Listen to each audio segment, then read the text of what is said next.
siyang disposable cleaning eyeglass. Ayan. So, di ba?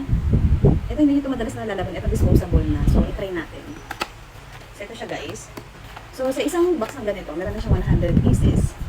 So, nabili ko lang siya nasa 50 pesos na higit. So, murang-mura na to guys.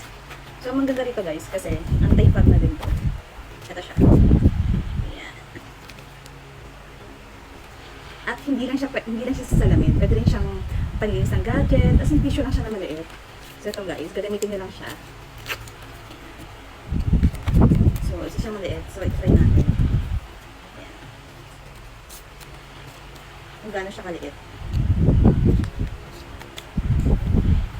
Ganito siya kaliit guys. Isa lang siyang, para siyang wipes na maliit. Ayan.